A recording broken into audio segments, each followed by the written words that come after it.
start the session, I forgot to tell you the #1 rule of watercolour is keep your tea very separate from your water. So this has had maybe 10 minutes to dry, and you can actually see that it is fairly dry. I've got a big puddle here. That looks a little bit brown. That's a really vivid green. Another puddle here, but there's only a few spots to say how saturated that was. Bockingford is a sort of wood pulp cellulose paper, which is very fast drying. I was talking in the break about cotton paper. You would get very different effects using cotton paper. You can get more detail into wet in wet washes. So if you're doing wet in wet skies, cotton paper is good. The colour tends to sink into the paper more, and I find that sometimes it dulls things down slightly. On the Bockingford, the colour is kind of sat on the surface and really vivid. Sometimes cotton papers can look a little bit, partly because they're slightly more creamy colour, look slightly kind of duller than the Bockingford. And they'll stay wet forever. In classes, we've had cotton paper that we saturated that was wet hours later at the end of the session. Whereas this, you've kind of got maybe a 10-minute window to do that wet in wet. And you can't do complicated wet in wet things, it tends to just travel. The texture of the paper, this is what's called a knot surface, N-O-T, which is a kind of medium texture. Hot press paper is very smooth. You don't get the blends in quite the same way. So these soft colour blends, the colour tends to sit more just where it's put when you put it down on hot press paper. Rough paper sit more just where it's put when you put it down on hot press paper. Rough paper will give you more texture, so we'll do a bit of dry brushing later. But also this granulation, I don't know if it comes across on the camera, but if you saw up close, the blue is really separating into particles, and rough paper will exaggerate that. And particularly if you're using that technique, handmade paper is ideal for that because you get all kinds of patterns in the handmade paper.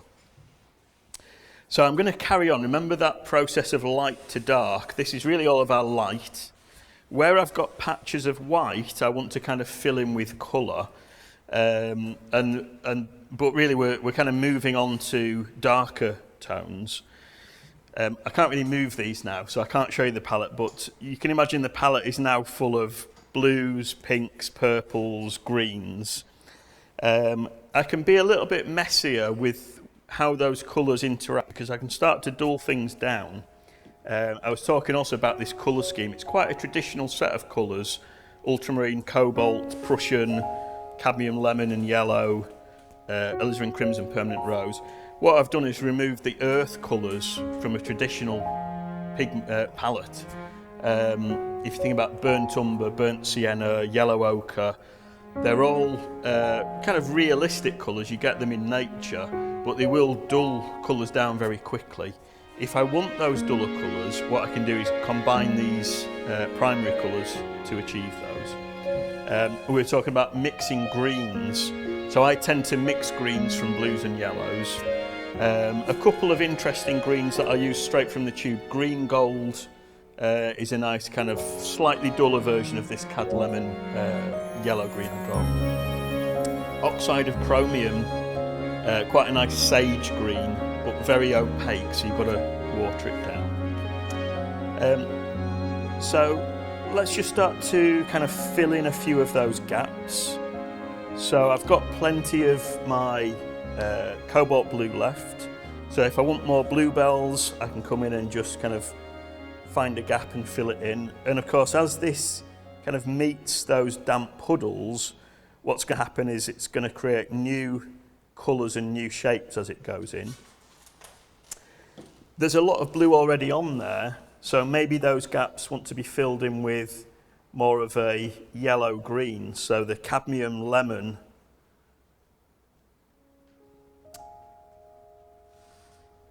will kind of shine through those watery, or white, I should say, areas. This block, let's have some light leaves across here. And perhaps start to come in with some of that mid-tone green. So we'll start to think about a canopy of leaves. So just adding a bit of water just to soften those brush marks.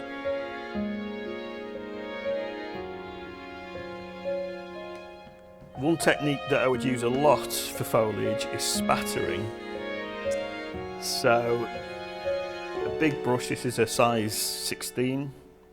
What I'm going to do is take that cadmium lemon, much more Prussian blue so we can actually see what's happening, and I'm really loading the brush up, and I'm going to hold it slightly different. Normally you would hold the brush like this, like a pen.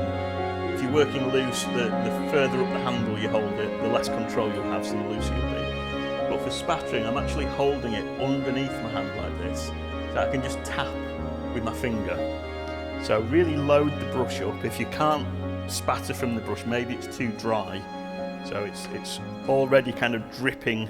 No, that's not dripping enough. It's already kind of dripping with paint. So you're kind of bringing the brush down slightly, but it's more the tap that's releasing the droplets. Too much bringing it down, and what you end up with is a kind of streak of marks. That's quite good if you're doing beaches, pebbles on a beach. You can do kind of streaks of pebbles like this. But really it's more just a sort of gentle tap that's going to release those. So we can start to suggest these canopies of leaves. Be sparing with it. I've done countless bluebell woods where you literally can't see the bluebells because I've just spattered the leaves. I thought, oh, this is a good technique. I'll keep going with it. And the whole thing is just a screen of green spatters. So I'm just picking a couple of places really to do that. There might be a bit more later. Where we can use the hog hair brushes that you would normally use with acrylic, we can use as a kind of dry brush texture. The only thing I'd caution there is that sometimes you get a very repetitive mark going in like that. So different brushes are good, and combining it with spattering or stippling just to kind of break up the regularity of that brushwork. But layering up the leaves helps. Rather than just one flat band of texture, you're actually seeing multiple layers of leaves going into the distance. So that's really where the time would be, letting that dry and putting layers of leaves over the top. Yeah, so these all get worked up into finished paintings, yeah. Yeah, certainly, yeah. So different flat brushes. So we got a kind of hog hair flat brush. We've got a normal hog hair brush. The latest one I've found is a pastry brush, which is really nice for kind of longer bristles, which these other two don't have particularly. With the gouache, you're not just restricted to white. So a useful one here would be a grey. So this is called Neutral Grey 3. The problem with gouaches, they've all got slightly different names. Neutral Grey 3, I don't know what 1 and 2 are like, but it's quite a nice natural. If I go into these trees, I can kind of tone down some of the greys.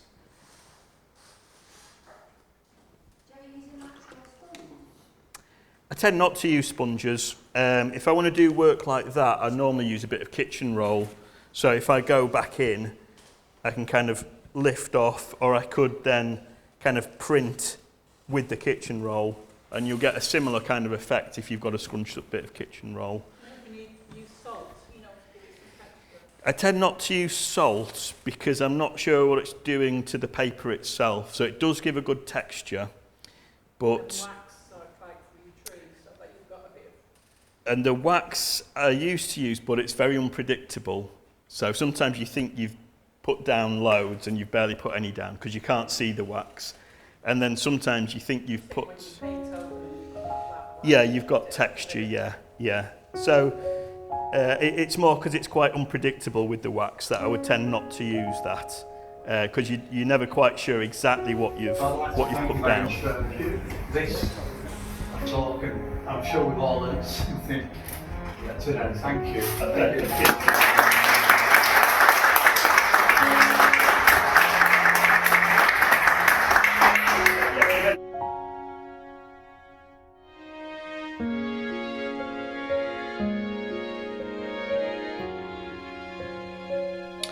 So what I've done here is covered over just a few areas of light.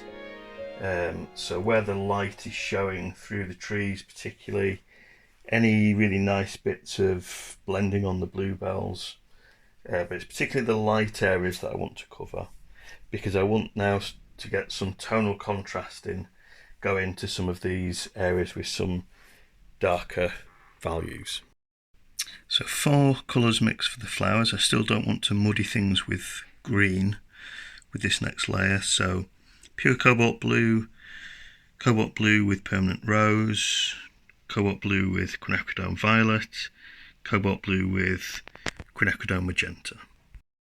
And I'm going to start off just splashing a bit of water around just to make sure that I'm not getting too tight and too precise here. So over the flower areas, just a few drops of water. Coming in with some of that cobalt blue, I'll start splashing that around.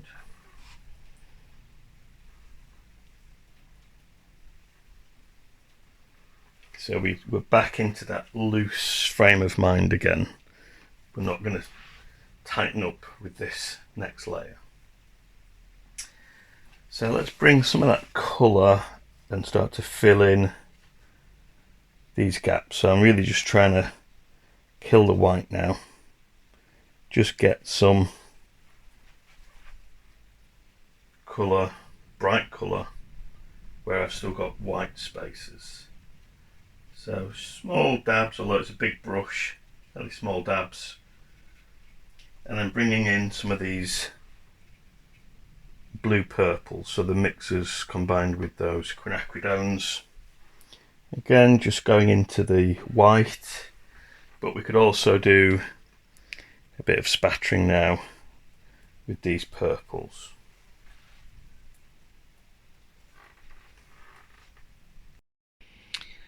So while those are drying, I've got some more colour mixed in the palette here. Some greens, not too dark, but we're going into darker mid-tones now. And these greens are getting a similar treatment to the blues and pinks, that I'm just going in with a bit of spattering to start with, just loosen things up.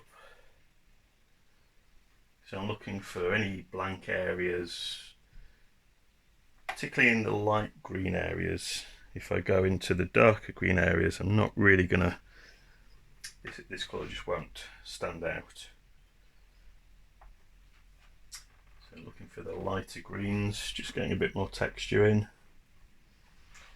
And then some deeper canopies of leaves. So again, I'm looking for where there's already shadow from the first wash, and we're kind of enhancing that shadow and creating a bit more texture there.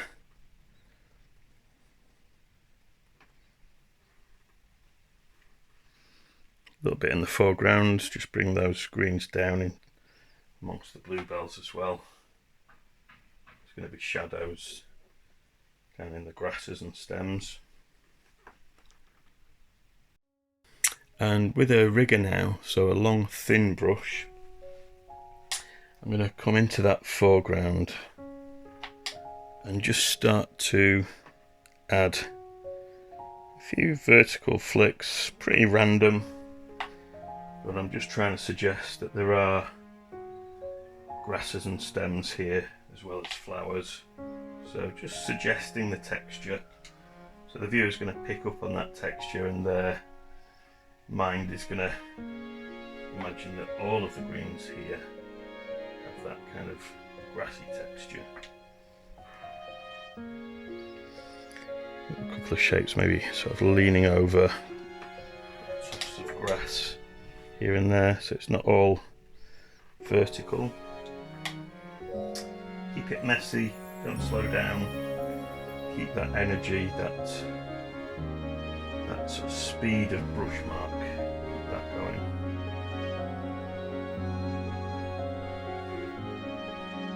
So the last stage of this wash, I'm just bringing in some cool greys, so a pinky grey here with more alizarin crimson, Some more neutral greys here.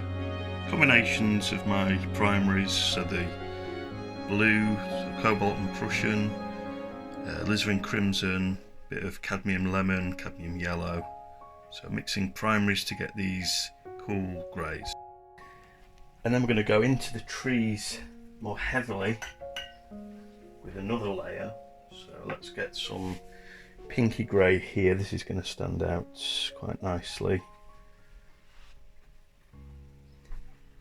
And I'm just kind of working in where I can see a tree. I'm going to just strengthen bits of it. It's not too solid. I want there to be breaks in this. So we're kind of glimpsing the trees through the leaves rather than the trees taking over. So these marks look quite heavy at the minute, but we are going to come back in with a bit of water, just soften them out. So taking that water, really kind of splashily going back in. So it's not a controlled brush mark, it's a splash and a puddle that defines the shape. So we get these more interesting wobbly trees.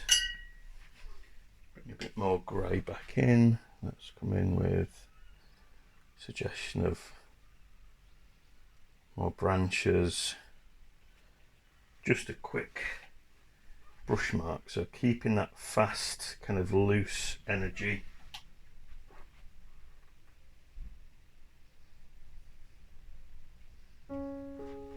So we've got a real kind of tangle.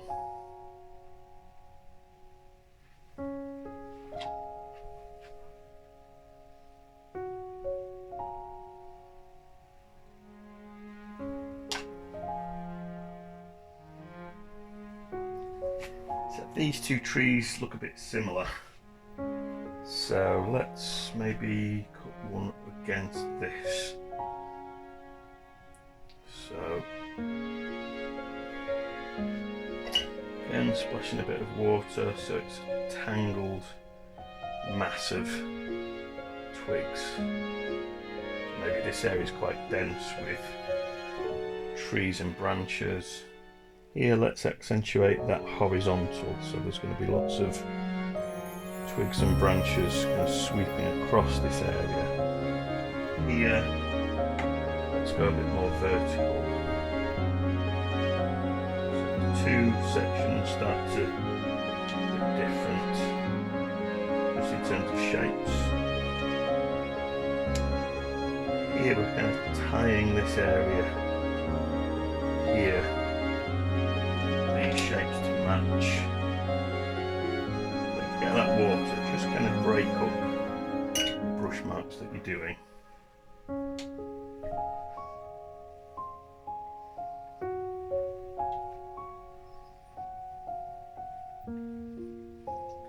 Forget different angles.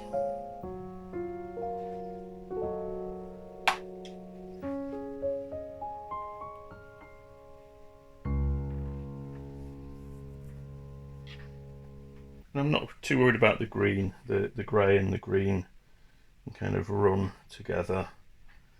Just being a bit thinner back here to suggest the trees are more distant.